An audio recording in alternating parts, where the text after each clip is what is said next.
오늘 이제 2부 예배 때는 야외 예배니까 오늘 메시지도 아무래도 좀 그 야외 예배에 초점을 맞춘 그런 좀 우리 메시지를 같이 좀 보도록 하겠습니다. 우리 계속해서 사도행전을 보고 있지만 오늘은 사도행전을 잠시 멈추고 오늘은 마태복음 6장에 나타나는 산상수훈 가운데서 예수님께서 선포하신 말씀을 함께 보는데요.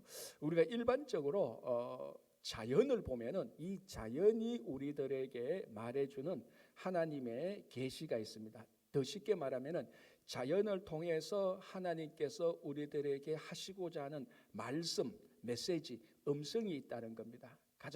그래서 이제 우리가 이걸 보통 자연 계시다 이렇게 말을 합니다. 자연이 우리들에게 보여주는, 계시해주는 하나님, 이것을 말하는데요. 가장 일반적이고 가장 기본적인 것은 이 자연을 통하여서 이 자연을 창조하신 창조주가 있다는 사실을 어떤 누구보다도 무엇보다도 자연 자체가, 피조물 자체가 그것을 선포하고 있습니다. 오늘 우리가 교동문에서도 아까 봤다시피 그 궁창이 하나님을 선포하고 이 땅의 모든 지으신 것이 하나님을 선포한다, 이런 내용이 있었습니다.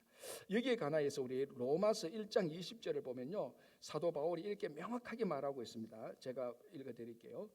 창세로부터 그의 보이지 아니하는 것들 곧 그의 영원하신 능력과 신성이 그가 만드신 만물에 분명히 보여 알려졌나니 그러므로 그들이 핑계하지 못할지니라. 그러니까 하나님의 능력과 신성이 하나님이 만드신 이 피조물에 분명하게 나타났다는 겁니다. 그래서 사람들이 나 그거 몰랐다라고 변명할 수 없다라고 얘기를 하고 있는 것입니다. 마찬가지로 여러분, 우리가 작품을 보면은 뭐 화랑이나 화랑이 가서 미술 작품이나 아니면은 책이나 아니면 누가 만든 큰 건축물이나 이런 걸 보면은 전부 다 그걸 만든 저작자가 있습니다. 뭐 책이라면 저작이고 뭐 건축물이라면 건축물을 만든 사람이 있는 거죠. 그리고 그 건축물을 보면서, 책을 보면서, 그림을 보면서, 때로는 음악을 들으면서 음악의 그 작곡자, 작사자, 이런 모든 만들어진 것들, 유형이든 무형이든 모든 만들어진 것들에는 반드시 100% 그 만드신 존재, 하나님이나 사람이나 어떤 것들의 존재의 흔적이 분명하게 나타나 있습니다. 우리가 그걸 몰라서 그렇지, 우리가 무뎌서 어느 한 작품을 봐도 이 작품의 저자가 뭘 말하는지 우리가 무뎌서 몰라서 그렇지, 모든 작품에는 그 작품을 만든 사람의 의도가 들어가 있는 겁니다. 그 중에 가장 위대한 것이 이 자연이죠. 피조물이죠. 그래서 우리가 밖에 나가서 피조물의 어느 것 하나를 우리가 본다 하더라도 그 피조물은 계속해서 우리에게 무언의 메시지를 주는 겁니다. 나를 만든 창조자가 있다라는 것입니다. 이게 첫 번째, 우리가 흔히 말하는 자연 계시 또는 하나님께서 이 자연을 통해서 우리들에게 주시는 메시지입니다. 자연을 볼 때 만드신 창조주가 있다는 것. 자, 이게 오늘 이제 본문의 주제는 아니고 여기서 한 발자국 더 나가는 것이 이제 오늘 본문의 주제입니다. 그러면 하나님께서는 이 자연을 만드셨고 다 만드셨으니까, 천지를 다 창조하시니까 이제 나는 손 떼겠다, 만들어 놨으니까 너희들이 알아서 하라, 그렇게 하나님께서 손 떼고 있는가? 그게 아니라는 겁니다. 하나님께서 만드신 이 천지를, 이 피조물을, 이 자연을 창조 때부터 지금까지 계속해서 하나님께서 유지하고 계시고 그것을 보호하고 계시고 그것을 지켜나가고 계신다는 것입니다. 그래서 이 자연을 보면은, 피조물을 보면은, 이 자연을 만드신 창조주가 계속해서 이 자연을 지금까지 보호하고 관리하고 지켰구나라는 것을 알 수 있습니다.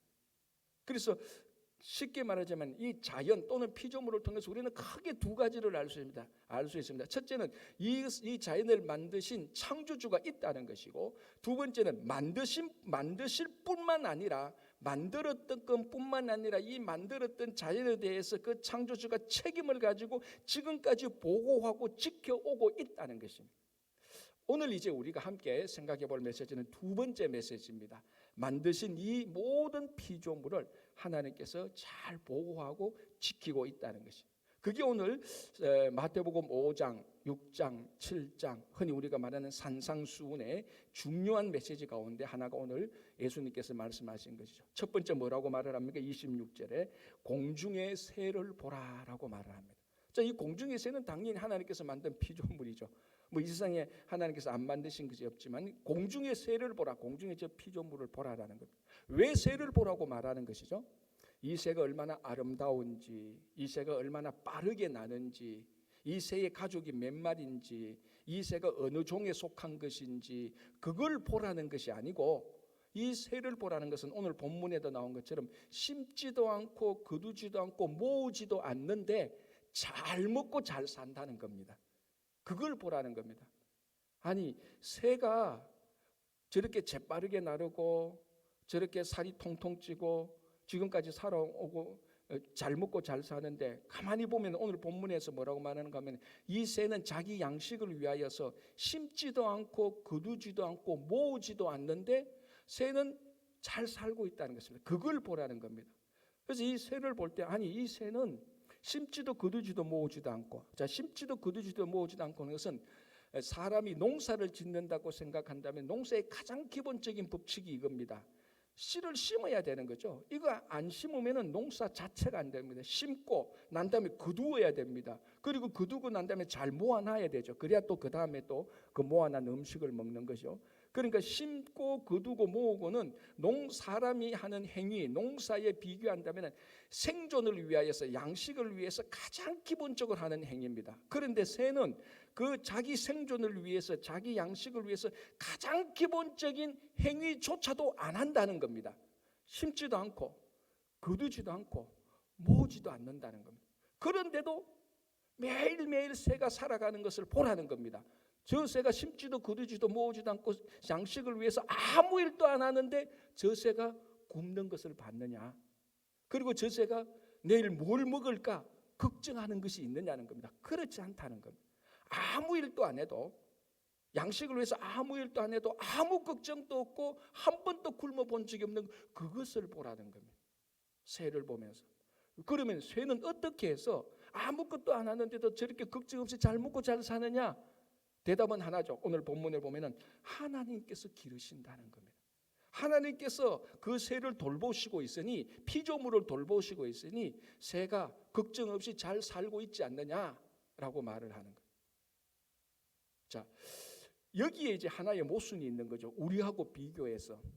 우리는 무슨 모순이 있는가 하면 우리는 매일매일 열심히 일합니다. 먹고 살기 위해서, 양식을 위해서 새벽부터 일어나서 밤늦게까지, 특별히 우리 이민자들은 훨씬 더 많은 일을 합니다. 생존을 위해서, 양식을 위해서 심고 거두고 모으는 정도뿐만이 아니라 이거보다 몇 배의 일을 더합니다. 그러면서도 우리는 매일매일 걱정을 하는 겁니다. 잘 먹고 잘 살 수 있을까? 내가 오늘 이 일을 이만큼 했는데 내일은 괜찮을까? 이게 얼마나 모순입니까? 새는 양식을 위해서 기본 행동조차도 안 하는데 걱정을 안 합니다. 우리는 할 것 다 하면서도 또 걱정을 하는 겁니다. 이게 얼마나 새를 보면서 우리 안에 담겨져 있는 우리 삶의 양식에, 우리 삶의 방식에 모순을 발견하라는 겁니다. 자, 이제 모순이 나타났죠. 새하고 비교해서. 새는 아무 일도 안 하고도, 아무 걱정 안 하고도 잘 먹고 잘 삽니다. 우리는 매일 수고하면서도, 걱정하면서도, 먹고 사는데도 그게 걱정이 돼서 먹은 것도 소화불량이 생기고 스트레스를 받고 건강을 잃게 되는 거예요. 이게 우리들의, 새와 비교해서 우리들의 모순입니다. 자, 그럼 이 모순을 어떻게 해결할 수 있습니까? 자, 그렇다고 해서 전제가 있습니다. 그럼 우리도 새처럼 살면 되겠네. 그럼 우리도 새처럼 아무 일도 안 하면, 아무 일도 안 해도 하나님께서 우리를 돌보시네. 여기에 함정에 빠지면 안 될 겁니다. 그 대전제가 뭔가 하면 우리는 우리 할 일을 하는 것이 당연한 겁니다. 그거는 당연한 겁니다. 이거를 오늘 본문에서 묵상할 게 아니고 우리는 당연히 일을 합니다. 그러나 주 포커스는 뭔가 하면 우리는 일을 하지만 일 안 하는 새도 걱정 안 하는데 일하는 우리가 왜 걱정을 하느냐라는 겁니다. 걱정 안 해도 된다는 겁니다. 일조차도 안 하는 새도 먹이시는데 열심히 일을 하는 우리를 왜 하나님이 안 먹이시겠느냐는 겁니다. 그러니까 결론은 간단합니다. 우리가 열심히 일하면서 걱정하지 말라는 겁니다. 오늘 내가 열심히 일했는데 다른 사람하고 비교해서 일의 양이 좀 모자란다. 내가 수고하고 애썼는데도 다른 사람이 벌어들인 것보다 좀 적다. 그래도 걱정하지 말라는 겁니다. 새를 보라. 아무것도 안 해도 먹고 살지 않느냐. 네가 오늘 벌어들인 것이 좀 적다고 해서, 네가 오늘 일을 좀 적다고 해서 걱정하지 마라. 하나님께서 너를 먹이신다. 하나님께서 너를 보호하신다라는 거예요. 그러니까 하나님께서 우리를 지켜주신다는 이 믿음 하나에 이 모순이 깔끔하게 해결되는 겁니다. 자, 또 하나 오늘 본문에 나와 있죠. 하늘 아버지께서 기르신다는 너희는 이것들보다 귀하지 아니하냐. 그러니까 우리가 걱정할 이유가 전혀 없는 것이 새를 보라. 저 새는 아무것도 안 해도 잘 먹고 잘 살지 않느냐. 그런데 너희들은 저 새보다 훨씬 더 귀하지 않냐. 훨씬 더 귀하지 아니하냐. 여러분, 귀하지 않는 것보다 귀한 것을 더 우선적으로 책임지는 것은 하나님도 그렇습니다. 그러니까 새보다 더 귀하게 여기는 우리를 새도 보호하는데 왜 우리를 보호하지 않겠느냐라는 것입니다. 그래서 저 자연을 보면서 새를 보면서 걱정하지 말라, 염려하지 말라. 하나님께서 너희들을 창조하시고 하나님께서 우리의 아버지 되신다면은 하나님께서 창조 때부터 지금까지 이 자연을 지키고 보호하신 것처럼 우리 각자 한 사람 한 사람도 지키고 보호하실 것이다 라는 것입니다. 자, 그리고 난 다음에 또 뭐라고 말하는가 하면 28절에 보면은 또 너희가 어찌 의복을 위하여 염려하느냐. 들의 백합화가 어떻게 자라는가 생각하여 보라라고. 자, 이제 하나님께서 이 제자들을 그 산상수훈에 모인 제자들을 보고 말합니다. 이제 야외에서 지금 산 위에서 설교를 하시는 거죠. 그게 산상수훈이니까 야외에 딱 나가니까 새가 딱 보이는 거죠. 물론 오늘은 내부에 있겠지, 우리들은 내부에 있지만 저 새를 보라라고 말씀하셨습니다. 자, 그 다음에는 들의 백합화를 보라. 자, 물론 우리가 오늘 야외에 나가서 또는 여러분들이 뭐 직장에 출퇴근하면서 아니면 여러분 가정에 있는 정원이나 앞에 있는 거기를 보면 오늘 본문이 말하고 있는 백합하고 일치하는 백합화는 좀 못 찾을 수가 있을 겁니다. 그러나 이 오늘 본문이 말하는 일치하는 그 백합화를 안 봐도 괜찮습니다. 들에 자는 아무 풀 봐도 괜찮습니다. 민들레를 봐도 괜찮고 가을에 코스모스를 봐도 괜찮고 어떤 것을 봐도 괜찮습니다. 꼭 여기서 말하는 백합화가 아니라 이 천지에 널려 있는 어떤 꽃이나 나무들 다 봐도 괜찮습니다. 그것을 보라라고 말합니다. 그러면서 뭐라고 말하는가 하면 이 백합화 하나, 이 꽃 하나가 솔로몬의 영광보다도 더하다라고 말을 하는 것입니다. 여러분 지금 아무도 안 놀라시잖아요, 그죠? 왜 안 놀라는가 하면 솔로몬의 영광이 얼마나 어마어마한지 실감을 못하고 있기 때문에 안 놀라는 거예요. 자, 솔로몬의 영광에 대해서 이 말을 하자면은 우리 다 말을 할 수 없을 정도예요. 근데 이제 성경에 기록된 솔로몬의 영광을 간단하게 보면 열왕기상 4장을 보면요, 솔로몬의 영광은 하나님께서 솔로몬에게 준 부와 지혜로서 하나님의 영광이 드러나는 겁니다. 어떤 한 사람에게서 하나님의 영광이 드러나는 방식은 아주 다양합니다. 그 사람의 능력을 통해서 하나님의 영광이 드러나기도 하고 그 사람이 한 업적을 통해서도 하나님의 영광이 드러나기도 하고 뭐 여러 가지 방식인데 하나님께서 솔로몬을 통하여서 하나님의 영광을 드러낸 이 솔로몬의 영광은 뭐냐면은 부와 지혜입니다. 지혜. 그러니까 우리들이 가장 갈구하는 것들 중에 하나죠. 저 어마어마한 저 부자 그리고 어마어마한 총명함. 하나님께서 솔로몬에게 주신 이 부와 지혜를 통해서 영광을 드러냈는데 그 이 솔로몬을 통한 영광이 얼마나 어마어마했느냐. 솔로몬의 부, 그러니까 인류적으로 전번에 제가 어떤 자료를 봤는데 지난 인류 역사적으로 한 사람이 가진 가장 많은 재산 1위가 록펠러가 아니고 솔로몬이래요. 그럼 오늘날 돈 단위로 환산하면 어느 정도였는가 하면 솔로몬의 나라에서는 은이 귀하지 아니했다라고 말을 합니다. 왜 은이 안 귀합니까?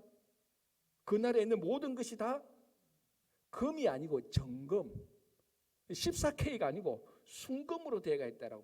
예를 들면 침상 다 순금입니다. 열왕기서 4장에 보면 기둥도 성전의 기둥도 순금이었다라고 말을 합니다. 그럼 믿기지가 않을 정도예요.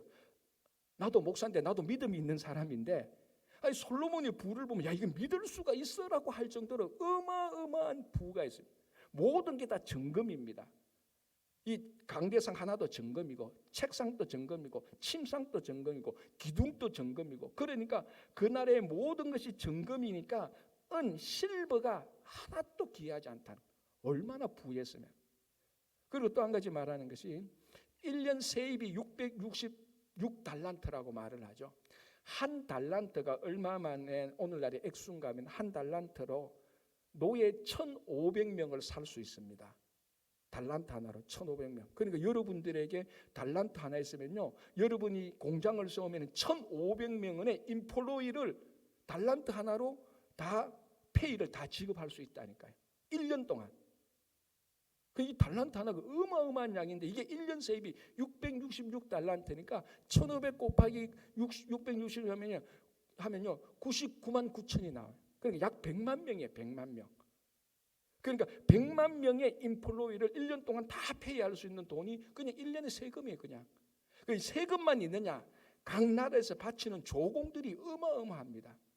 이게 솔로몬의 부요함을 통해서 드러내는 하나님의 나라죠. 그래서 이 솔로몬의 왕국을 보면은 마치 우리 요한계시록에 나타난 새 예루살렘에 나타난 온전한 부요함의 모습, 그걸 보여주고 있습니다. 이 부유함을 통해서 영광이 드러나고요, 또 하나는 지혜를 통해서 영광이 드러나는 거죠. 솔로몬이 지혜에 대해서 뭐라고 말하는가 하면은 잠언을 3,000편 기록했다라고 말합니다. 이제 그 3,000편 기록한 잠언 가운데 몇 개가 우리가 아는 성경에 있는 잠언입니다. 그리고 시편을 105개 자작했다라고 말합니다. 그 중에 가운데 한두 개가 우리 성경에 나오는 시편에 또 들어가 있죠. 그리고 거기를 보면은 초목에 대해서 박식했다. 그러니까 모든 우리 말하면 식물학이라고 말할 수 있는가요? 식물학에 대해서 박식했고, 그리고 보면은 공중의 새와 짐승과 바다의 물고기까지도 다 알았다. 그러니까 조류학, 뭐 가축이니까 뭐 가축학, 또 물고기 있으니까 뭐 해양학, 이렇게 볼 수 있어요. 이 모든 것에 대해서 다 박식했다고 말해요. 그러면서 동방과 애굽에서 최고의 지혜자였다라고 말합니다. 여러분, 그 당시에 동방의 상징이 뭐냐 하면 지혜의 상징입니다. 그래서 지혜자가 온다 그러면 다 어느 쪽에서 옵니까? 동방에서 오는 거예요. 그 동방 최고의 지혜에서도 애굽까지 합해서 최고의 지혜자였다고 말합니다. 이게 얼마나 지혜였는가 하면은 우리 잘 아는 대로 서바의 여왕이 솔로몬에게서 우리말로 하면 1시간 수업 들으려고 어마어마한 재산을 가지고 솔로몬에게 올 정도였습니다. 그러니까 솔로몬의 그 영광이 지혜와 부유함을 통해서 나타났는데, 그게 상상할 수 없을 정도인데, 들에 있는 백합화 하나가 그 솔로몬의 영광보다도 더 영화롭다고 말을 하는 거예요. 포커스는 요거죠. 들에 있는 백합화 한 송이, 저 백합화 한 송이가 솔로몬의 부와 지혜보다 훨씬 더 영화롭다니, 이 백합화의 영화로움은 얼마나 위대하겠습니까? 이 백합화가 왜 이렇게 위대합니까? 하나님께서 기르시니까. 하나님께서 들의 백합화 한 송이를 기르시니까 상상할 수 없는 솔로몬의 부와 지혜보다 더 영화로움이 백합화 속에 있다는 겁니다. 그래서 너희들은 그거를 보라는 겁니다. 들에 나가서 백합화를 보라. 하나님께서 기르시는 이 백합화 하나가 솔로몬의 영화보다도 더하다라고 말합니다. 이제 여기에 우리의 또 모순이 하나 있죠. 왜? 우리는 들에 있는 백합화하고 비교할 수 없을 정도로 영화로운 존재입니다. 왜냐하면 우리는 하나님의 형상이 있거든요. 백합화가 솔로몬의 영화보다 더 아름다워도 더 영화로워도 백합화를 창조하실 때는 하나님께서 그 안에 하나님의 형상을 주신 적이 없습니다. 그런데 우리 사람 한 사람을 창조할 때는 이 사람이 아무리 삐뚤어진 얼굴을 가졌다 할지라도, 내가 보기에 징그러운 얼굴을 가진다 할지라도, 이 한 사람에는 백합화가 감히 상상할 수 없는 하나님의 형상이 우리 안에 있는 겁니다. 우리의 모순이 뭔가 하면요, 백합화보다도 훨씬 더 존귀한 하나님의 형상을 가지고 있으면서도 우리는 나는 왜 이래 미천해, 나는 왜 이래 누추해, 내 인생은 왜 이래 처량해, 이런 생각을 한다는 것입니다. 아니, 들의 백합화가 솔로몬의 영화보다도 더 위대한데, 그보다 더 위대한 하나님의 형상을 가진 우리인데, 그럼 우리는 솔로몬의 영화보다도 비교할 수 없을 정도로 더 존귀하고 영화스러운 존재입니다. 하나님께서 그렇게 우리를 보고 계신다는 것이죠. 왜? 하나님의 형상이 있으니까. 그럼에도 불구하고 내가 신분이 이러니까, 사회에서 내 직장이 이러니까, 내 지위가 이러니까, 우리의 겉으로 드러난 우리의 양상들, 삶의 모습들을 보고 나는 왜 이래 인생이 이렇게 애처롭고 처량해, 내 인생 실패해서 이렇게 사는 게 아닌데 왜 우리가 그렇게 생각을 하느냐는 겁니다. 진짜로 우리가 믿음이 있다면 창조주 하나님께서 솔로몬의 영광보다도 더 위대한 백합화보다도 더 위대하게 우리를 보고 계시는데, 우리는 그 하나님의 시선을 느끼지 못하고 사람들이 보는 것만 계속 초점에 맞춰서 저 사람의 신분과 지위는 저렇고 학력은 저렇고 건물도 있고 한데 난 가진 게 없어, 난 지금 70, 80평생 뭘 했어라고 생각할 이유가 전혀 없다는 거죠. 왜? 우리에게 하나님께서 보실 때는 우리는 솔로몬의 영광과 백합화의 영광보다 더 위대하기 때문에 그렇다. 자, 그러면서 똑같이 새를 보라고 말씀하신 것처럼 백합화에게도 똑같이 말하는 겁니다. 우리가 저 백합화보다도 더 존귀하다는 거예요.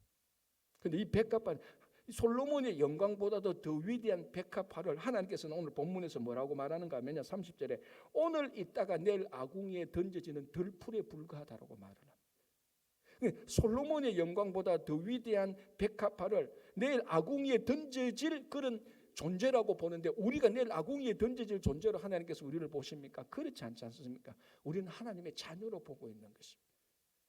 그러니까 저 백합화 하나를 보면서 하나님께서 나를 얼마나 존귀하게 여기고 있는가를 확신하게 될 때, 내 삶의 누추함과 내 삶의 연약함에 대해서 좌절하거나 낙담하거나 심령이 상할 이유가 전혀 없다는, 그런 걸로 염려하지 말라는 것입니다. 하나님은 여전히 우리를 솔로몬의 영광보다도 더 존귀하게 보고 계시고, 우리가 열심히 일을 해도 좀 일한 것이 잘 안 된다 할지라도 공중의 새가 아무것도 안 해도 충분히 먹고 사는 것처럼 하나님께서 우리를 인도하시고 양식을 제공하신다는 것. 그래서 결론은 뭡니까? 염려하지 말라는 겁니다. 자, 그래서 오늘 이렇게 말하죠. 31절에 그러므로 염려하여 이르기를 무엇을 먹을까, 무엇을 마실까, 무엇을 입을까 하지 말라라고 말합니다. 자, 34절에 이렇게 말하고 있죠. 그러므로 내일을 위하여 염려하지 말라. 27절 보겠습니다. 이렇게 되어 있습니다. 너희 중에 누가 염려함으로 그 키를 한 자라도 더할 수 있겠느냐. 오늘 주제는 사실은 뭔가 하면요, 이 새를 보면서 백합화를 보면서 염려하지 말라는 겁니다. 하나님께서 다 입히고 재우고 양육하니까. 그래서 너희들이 염려한다고 해서 키를 한 자나 더 키우겠느냐. 그러니까 이 염려가 우리 인생에 긍정적인 역할을 하는 것이 하나도 없다라고 말을 하는 거예요. 왜냐하면 염려라는 이 뜻요, 그러니까 헬라어의 이 염려라는 뜻이 메림나오인데요. 메림나오의 뜻은 마음이 갈라지다라는 말입니다. 마음이 갈라지는 것은 무슨 말인가 하면 마음이 자꾸 분산되는 겁니다. 한 곳에 초점을 맞추지 못하고 자꾸 마음이 분산되는. 그러면 마음이 분산되니까 마음이 아무런 힘을 발휘하지 못하는 겁니다. 다 분산되는, 심령이 다 쪼개지는 것이죠. 여러분, 우리 옛날에 제가 제 개인적인 건데 우리 중학교 고등학교 때 한자를 배웠지 않습니까? 그렇죠? 요즘은 한자 공부할 때 한자를 배울 때 제가 한자 쓰면서 가장 많이 썼던 것이 정신일도 화사불성이었습니다. 그 뭔가 하면은 정신을 한 곳에 모으면은 불가능한 것이 없다. 그러면서 어린 마음에 나는 모든 것을 할 수 있다. 정신일도 하사불성 막 써놓고, 그래 내가 비천하지만 미천하지만 정신을 모으고 한번 큰일 해보자. 그렇게 했던 잠시 중학교 고등학교 때가 있는데, 여러분 정신일도, 정신을 한 곳에 모으면은, 근데 염려가 되면은 마음이 분산되면 정신 1도가 안 됩니다. 정신 2도가 되고 정신 3도가 되고 정신 4도가 되는. 정신 2도, 3도, 4도 되면요 이루어야 될 일은 하나도 없습니다. 그러나 아무리 그 사람이 연약할지라도 정신 1도가 되면요 하사불성, 이루지 못할 게 없다는 거예요. 자, 그게 우리 신앙으로 뭔가 하면요, 우리의 모든 것을 하나님에게 딱 신앙을 초점을 맞추면요 불가능한 것이 없다는 거고 마찬가지입니다. 물론 그렇다고 해서 슈퍼맨이 된다는 그런 의미가 아니고, 그래서 염려가 우리 삶에 긍정적인 영향을 끼친 건 하나도 없습니다. 왜? 정신을 2도, 3도, 4도로 만들어가지고 아주 쉬운 일도, 여러분 아주 쉬운 일도 정신이 흐트러지면 그 일을 못합니다. 그렇잖아요, 그죠?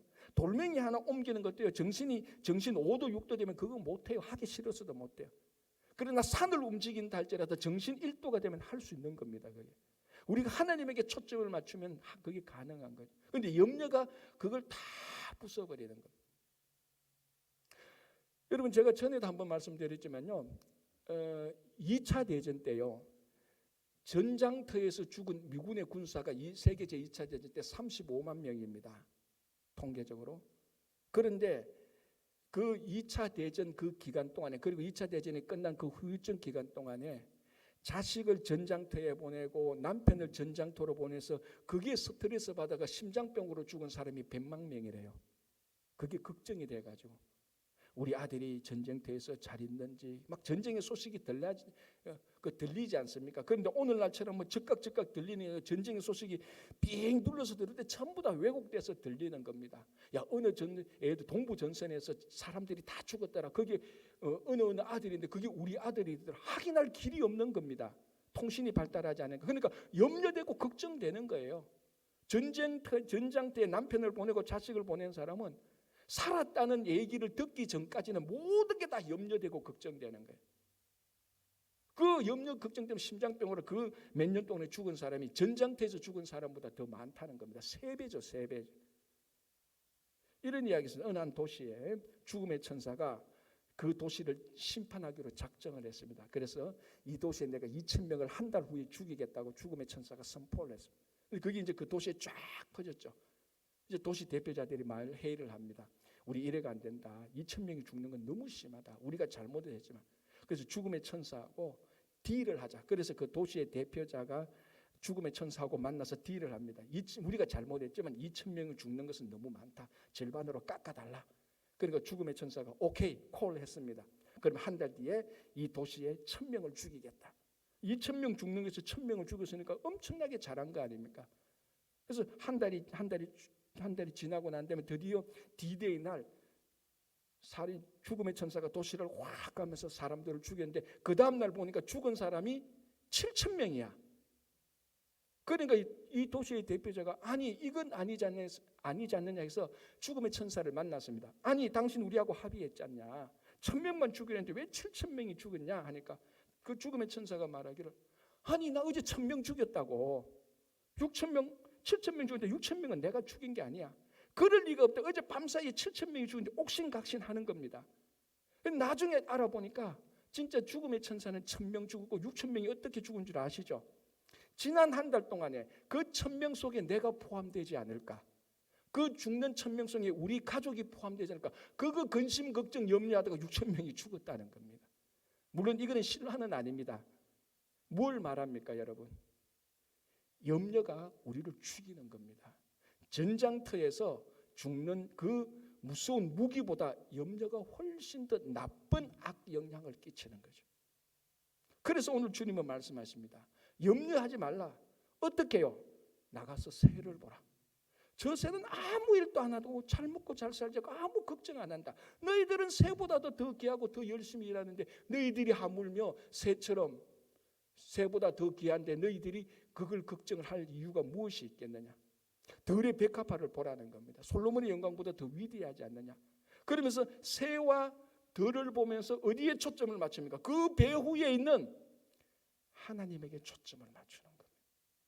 그게 염려하지 않는 겁니다.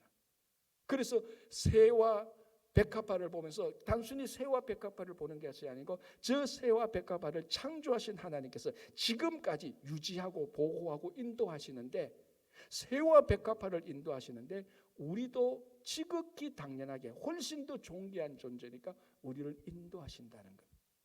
그래서 우리 보고 자연에 나가서 새와 백합화를 보라라고 얘기하는 것입니다.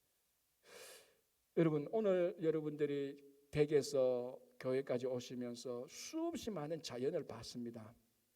기억나는 건 없을 것입니다. 왜? 주위에서 안 보니까. 많은 나무도 봤을 것이고 여러분 댁 앞에 왔다 갔다 하는 다람쥐도 봤을 것이고 청설모인가요? 그걸 봤을 것이고 어떤 분들은 토끼도 봤을 수도 있을 것이고 오면서 수없이 많은 실록을 자랑하는 나무들을 봤을 것이고 아름다운 꽃들도 봤을 것입니다. 그 모든 피조물의 배후에는 하나님이 계시는 겁니다. 그걸 보라는 겁니다. 그걸 보면은 지금까지 아무 일도 안 하면서도 잘 살고 있는, 그리고 솔로몬의 영광보다도 더 영화로운 저 피조물을 보면서 하나님께서 나를 그렇게 인도하시고 하나님께서 나를 그렇게 보고 계신다는 겁니다. 그러면은 자동적으로 염려가 사라질 수밖에 없고, 이렇게 하는 것 자체가 염려를 극복하는 것입니다. 여러분, 또 오늘 예배를 마치고 대구로 가시면서 특별히 미국은 자연이 많지 않습니까? 그 모든 아름다운 자연을 누리시되 그 자연의 배후에서 모든 것을 유지하시고 지키시는 그 하나님께서 오늘 이 시간에도 우리를 지키신다는 그 확신에서 염려하지 마시고 사시기 간절히 바랍니다. 기도하겠습니다. 하나님 아버지, 감사합니다. 오늘 하루 이 아침에 또 이른 아침 주님 앞에 나와서 예배드리게 하시니 감사합니다. 우리 주변에 많은 자연들이 있는데 이 피조물을 창조하신 하나님께서 창조하고 그만 손만 떼는 것이 아니라 지금까지 지키고 영화롭게 하신 것을 기억하면서 우리 모든 삶에서 영화롭게 살아가게 하여 주시옵소서. 아버지 하나님, 우리가 때로는 우리 삶의 환경에 짓눌려서 인생이 누추하게 여겨지기도 하고 내일 무엇을 해야 먹고 살까 걱정도 되기도 합니다. 그때마다 새와 백합화를 보면서, 아니 그 배후에 있는 여호와 하나님을 보면서 아무 걱정 없이 염려 없이 하나님께 영광 돌리는 삶이 되게 하여 주시옵소서. 이제 오늘 11시 2부 예배는 자연에서 야외 예배가 있습니다. 좋은 일기를 허락하여 주시고 아무도 다치거나 아프거나 사고 나지 않고 안전하게 잘 다녀올 수 있도록 주님께서 모든 형편을 살펴서 도와주시옵소서. 감사하며 예수님 이름으로 기도합니다. 아멘.